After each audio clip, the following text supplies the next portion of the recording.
할렐루야! 오늘 영상을 통해서 예배에 동참하신 모든 분들을 환영하고 축복하고 사랑합니다. 오늘은 맥주감사주일을 맞이해서 역대상 16장 7절부터 14절의 말씀을 가지고 감사는 행복의 지름길이라고 하는 제목으로 말씀을 상고하겠습니다. 성경 봉독합니다.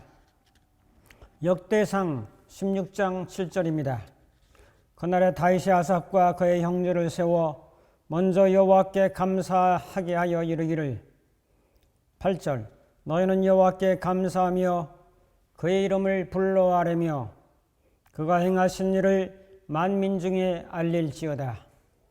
9절 그에게 노래하며 그를 찬양하고 그의 모든 기사를 전할지어다. 10절 그의 성호를 자랑하라. 여호와를 구하는 자마다 마음이 즐거울지로다. 11절 여호와와 그의 능력을 구할지어다. 항상 그의 얼굴을 찾을지어다. 12절 그의 종 이스라엘 후손 곧 택하신 야곱 자손 너희는 그의 행하신 기사와 그의 이적과 그의 입의 법도를 기억할지어다. 14절 그는 여호와 우리 하나님이시라. 그의 법도가 온 땅에 있도다. 아멘. 나쁜 태도를 고칠 수 있다고 주장하는 습관의 힘을 강조하는 학자들 가운데 그 이론 중에 머릿돌 습관이라는 그런 이론이 있습니다. 한 가지의 가장 핵심적인 중심 습관을 바꾸게 되면 연쇄 반응이 일어나서 삶 전체의 태도들이 바꿔질 수 있다는 주장입니다. 그러니까 정말 중요한 핵심 습관 하나를 고친다고 하는 것은 삶의 변화를 일으키는 중요한 단서가 됩니다. 성경에서는 감사하는 습관과 또한 불평하는 습관이 모두 사람들에게 머릿돌 습관 같은 역할을 한다고 말씀하고 있습니다. 그러기에 데살로니가전서 5장 18절에는 범사에 감사하라고 말씀하며 이것은 우리를 향하신 하나님의 뜻이라고 말씀합니다. 삶 가운데 아무리 작은 것이라도 의식적으로 감사거리를 찾고 그것을 내 입으로 다른 사람에게 고백하는 것이 좋습니다. 그럴 때 우리의 삶이 더 풍성해지고 감사거리로 채워지는 것을 우리가 삶에서 경험하게 됩니다. 사람들의 행복의 조건은 몇 가지를 꼽고 있죠. 그 중에 첫 번째가 자기 소유가 많은 것, 소유에 대한 풍성함이 복이라고 생각하죠. 둘째로 명성과 지위와 명예가 있으면 행복하다고 말합니다. 셋째로 자신의 건강과 또한 재능들이 많을 때 행복하다고 생각합니다. 그러나 인생의 부귀영화를 다 맛보고 후궁들이 1000여 명이나 있었던 솔로몬은 노년에 고백하기를 헛되고 헛되며 헛되고 헛되니 모든 것이 헛되도다라고 고백하고 있습니다. 명예도 있었고 부도 있었고 사람도 있었고 그 모든 것이 다 있었지만은 그것이 행복을 주는 것은 아니었다는 고백입니다. 우리가 행복일 수 있는 방법이 있다면 오늘 맥주감사주일을 맞이하면서 감사가 아닌가 생각합니다. 바로 감사에는 엄청난 능력이 숨겨져 있습니다. 그러므로 감사는 행복의 지름길이요 천국 백성의 미소꽃이 될 수가 있습니다. 오늘 말씀은 다윗이 법궤를 예루살렘으로 모셔오면서 안치하면서 있었던 사건을 소개하고 있습니다. 법궤를 예루살렘으로 모셔오는데 얼마나 감사하고 찬양하고 기뻐하고 즐거워했는지요. 하나님의 말씀을 담은 궤가 바로 법궤인데 법궤는 하나님을 만나는 장소요 하나님의 임재의 장소이기 때문에 귀한 거죠. 법궤가 블레셋이라고 하는 그런 이방 나라에서 이제 오랜 기간 동안 방치해 있다가 오베데돔이라는 사람의 집에 옮겨져 있다가 예루살렘으로 다시 옮겨오게 됩니다. 감사하고 기쁘고 즐거워서 춤추고 있는 노래하고 있는 다윗을 보고 그의 아내 미갈은 그 왕이 춤추며 뛰노는 것을 보고 그 마음에 업신여겼다고 말합니다. 하나님을 찬양하고 감사했던 업신여겼던 미갈은 평생 동안 자녀를 낳지 못했습니다.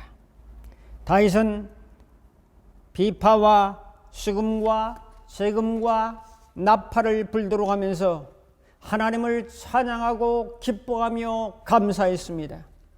오늘의 말씀을 통해서 다윗의 감사를 보면서 주시는 주님의 음성을 살펴보고 우리도 다윗의 감사의 사람이 될 수 있도록 한번 설정해 봅시다.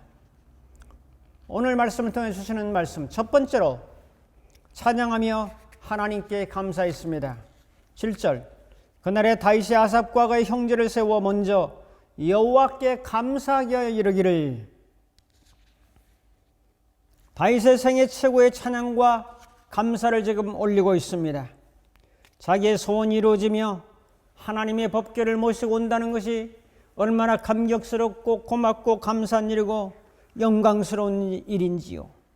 감사하다, 감사라고 하는 말은 야다, 찬양하다, 고백하다, 또한 감사하다는 뜻입니다. 이 단어는 하나님이 어떤 분이고 어떤 일을 하셨는가에 대한 내 신앙 고백입니다. 하나님이 위대하심을 선언하고 선포하고 그분의 이름을 높이는 찬양하다입니다. 또한 하나님의 사랑과 은혜에 감사하는 그런 것입니다. 하나님을 칭송하고 칭찬하는 것이 이 감사라고 하는 단어 속에 다 포함되어 있습니다. 그런 의미에서 찬양과 감사는 함께 가는 단어입니다. 우리도 다윗의 감사를 배워야 되지 않겠습니까?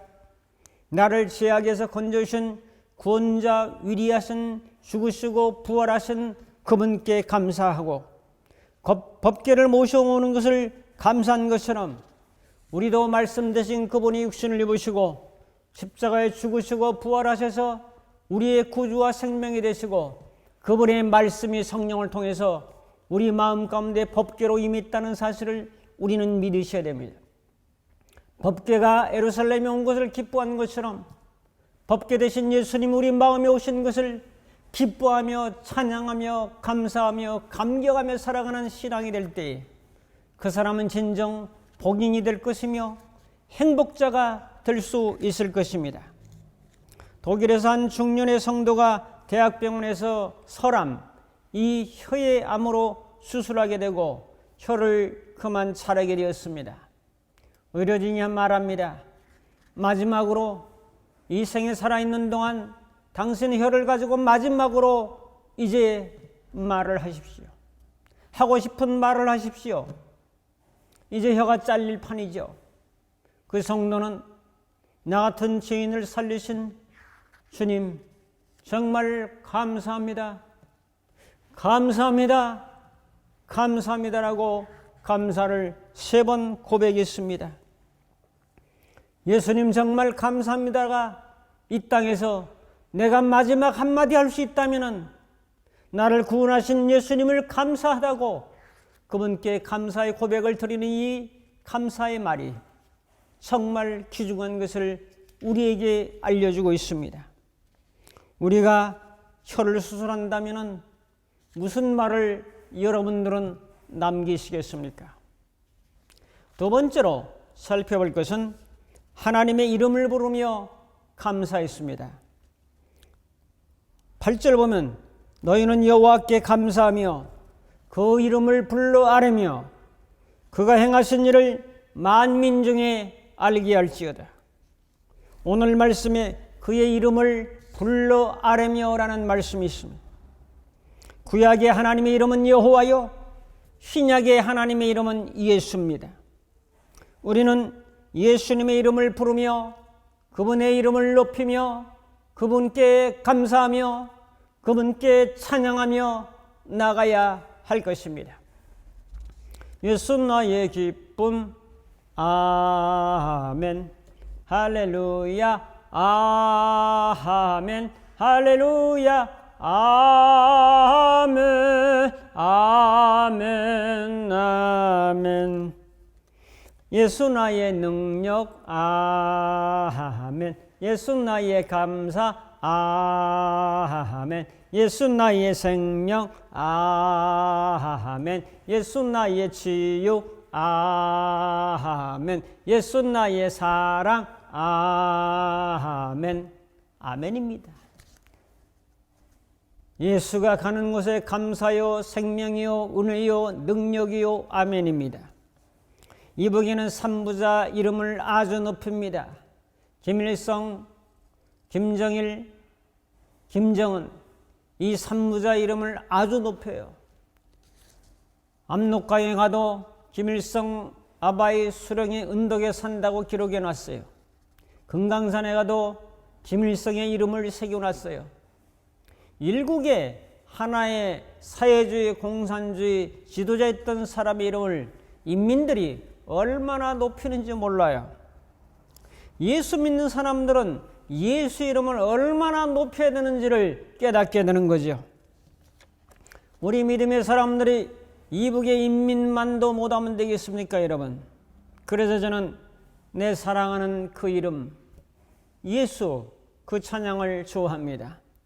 여러분들이 영상을 보시면서 함께 그분의 이름을 높이는 심정으로 함께 불러보시기를 바랍니다. 내 사랑하는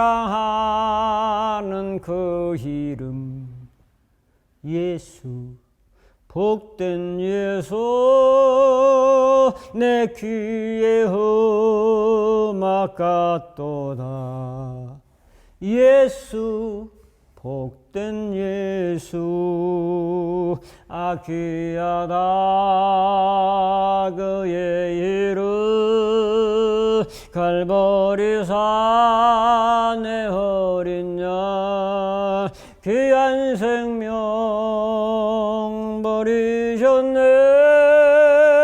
예수, 복된 예수. 이절 내 맘에 계신 그 이름 예수, 복된 예수, 내 눈에 눈물 씻기는 예수, 복된 예수.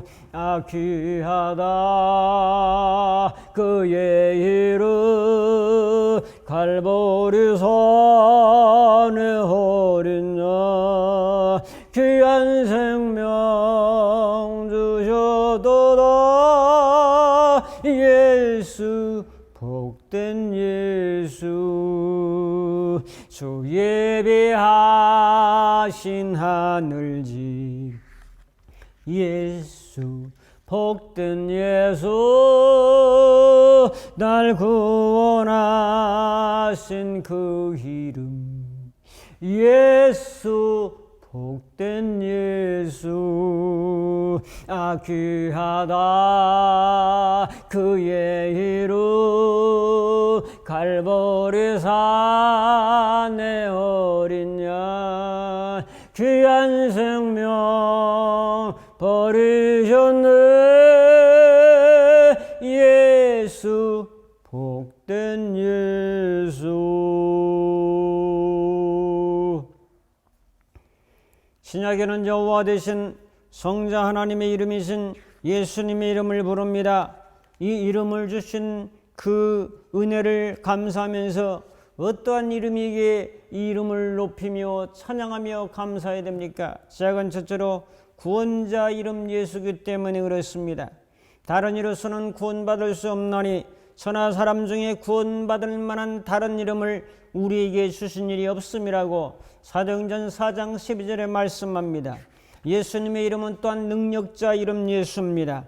마가복음 16장 17절 8절에 보면 믿는 자들에게 이런 표적이 있다르니 그들이 내 이름으로 귀신을 쫓아내며 또한 새 방언을 말하며 뱀을 집으며 무슨 독을 맞을지라도 해를 받지 아니하며 병든 자에게 손을 얹은즉 나음을 얻으리라고 말씀하고 계십니다. 또한 예수님의 이름은 응답자 이름 예수이기 때문에 우리는 높여야 됩니다. 요한복음 16장 23절에 보면 그날에는 너희가 아무것도 내게 묻지 아니하리라. 내가 진실로 진실로 너희에게 이르노니 너희가 무엇이든지 아버지께 구하는 것을 내 이름으로 주시리라. 사랑하는 성도 여러분, 예수님의 이름은 구원자 이름이요 능력자 이름이요 응답자 이름이기 때문에 그분의 이름을 많이 부르고 노래하고 높이고 찬양할 때 하나님의 큰 은혜가 여러분들 가운데 임재될 줄로 믿습니다. 큰 세 번째로 즐거운 마음으로 감사했습니다. 10절에 보면 그의 성호를 자랑하라. 여호와를 구하는 자마다 마음이 즐거울지로다. 여호와와 그의 능력을 구할지어다. 항상 그의 얼굴을 찾을지어다. 짜증나는 마음이나 불만스러운 마음이나 괴로운 마음을 우리는 가져서는 안 되죠. 우리는 즐거움을 만들어야 되고 즐거움은 감사를 만들고 감사는 새로운 삶을 창조해냅니다. 다윗은 법궤를 메고 올라와 찬양하며 즐거운 마음으로 감사했다고 고백하고 있습니다. 10절에 그의 성호를 자랑하라고 했잖아요. 우리는 예수님의 이름을 자랑하며 살고 또 그를 구하는 자는 마음이 즐겁다고 말했습니다. 하나님을 구하라. 하나님을 찾으라. 하나님을 두드리라. 예수님을 구하고 예수님을 찾고 예수님을 두드리라. 즐거운 마음으로 감사하는 자들은 그의 법도를 기억하라고 또한 권고하십니다. 주님의 말씀을 늘 기억하면서 살아가는 성도는 복이 있는 사람들입니다. 감사는 현재의 감사입니다. 행복은 현재의 행복을 의미합니다. 행복은 감사할 때 행복한 마음이 들지 않습니까? 감사한 마음으로 살아갈 때 진정 행복의 효과를 경험하게 될 것입니다. 오늘 행복하기를 원한다면 감사하는 마음으로 살면 됩니다. 행복의 척도는 역시 감사의 척도입니다. 행복명은 몇 가지 알려드리겠습니다. 행복이란 이동할 수도 또한 소유할 수도 얻을 수도 입을 수도 소비할 수도 없는 것이다. 행복이란 사랑, 경애, 감사를 하는 삶의 시간 속에서 느낄 수 있는 영혼의 경험이다. 세상에서 가장 지혜로운 사람은 배우는 사람이고 세상에서 가장 행복한 사람은 감사하는 사람이다. 감사하는 마음은 부가 생기고 불평하는 마음은 가난이 온다. 감사하는 마음은 행복으로 가는 문을 열어주며 감사하는 마음은 하나님과 함께 있게 된다. 파스칼이라는 철학자는 하나님과 인간과의 관계에서 세 가지 영역의 인간을 나눴습니다. 첫째가 하나님과 무관한 사람입니다. 이 사람은 가장 어리석은 사람이요. 둘째는 하나님을 탐구하는 사람이 있습니다. 이것은 불행한 사람입니다. 셋째는 하나님을 믿는 사람입니다. 하나님과 믿음의 관계를 맺는 사람은 풍성하게 살아가게 됩니다. 감사할 줄 압니다. 하나님은 더 큰 복을 부어주십니다. 하나님의 은혜와 복은 감사의 그릇에 채워주십니다. 감사의 그릇을 준비할 때 하나님의 복과 은혜가 그 그릇에 임하게 됩니다. 불평의 그릇을 가지고 와서 하나님이여 복을 허락해 달라고 하면은 잘못된 계산입니다. 우리 모두는 감사의 그릇에 은혜와 복을 담는 신앙인들이 다 되시기를 주님의 이름으로 축복합니다. 시편 50편 23절에 감사로 제사를 드리는 자가 나를 영화롭게 하나니 그 행위를 옳게 여기는 자가 자에게 내가 하나님의 구원을 보이리라고 약속해 주셨습니다. 오늘 말씀을 정리하며 촉구합니다. 감사의 그릇을 준비하겠습니까? 불평의 그릇을 준비하겠습니까? 감사를 통해 행복의 지름길로 가시겠습니까? 불만을 통해서 불행의 길을 가시겠습니까? 결단합니다. 사랑하는 교우 여러분, 감사는 창조의 능력이 있고 행복의 지름길입니다. 감사는 천국의 문을 열어갈 수 있습니다. 감사의 사람은 은혜의 사람으로 발전하게 됩니다. 우리는 그렇게 살아갈 수 없습니다. 늘 감사하며 살아가려고 즐거운 마음으로 주님의 이름을 부르며 살아갈 수 없습니다. 주님은 십자가에 죽으시고 부활하셔서 성령을 보내주셔서 주님이 역사하시면 할 수가 있습니다. 성령께서 여러분을 도와주시면 그렇게 감사하며 살 수 있습니다. 하나님의 은총이 임하면은 그분이 함께 도와주시면 할 수 있습니다. 신앙은 내 힘으로 하는 게 아닙니다. 나는 못합니다. 그러나 주님이 함께 하시면 할 수 있습니다. 주님이 도와주시면 할 수 있습니다. 이게 참된 신앙입니다. 이런 하나님의 은총이 여러분들을 도와줄 걸 믿고 믿음으로 전진하셔서 감사의 승리의 사람이요 행복의 지름길로 저 천국의 아름다운 문을 열어가는 복된 삶의 승리자가 다 될 수 있기를 주님의 이름으로 축복합니다. 기도하겠습니다. 감사는 행복의 지름길이며 감사는 천국의 문을 여는 열쇠입니다. 하나님 아버지, 머리 숙여 기도하는 모든 심령들에게 감사의 사람으로 인도하시고 우리의 힘으로 능으로 안 되지만은 주의 성령으로 됨을 믿고 전진해가는 귀한 역사로 함께 하옵소서. 예수님의 이름으로 기도하옵나이다. 아멘. 이제는 우리 주 예수 그리스도의 무한하신 은혜와 하나님 아버지의 극진하신 사랑하심과 성령님의 감화 감동 인도 충만 교통하심이 감사의 사람이 되어 천국의 문을 열어가는 승리자가 되기로 결단하는 모든 심령들 머리머리 위에 저들의 가정과 섬기는 교회와 이 나라의 민족 위에 세계 위에 이제부터 영원토록 함께 있을지어다. 아멘.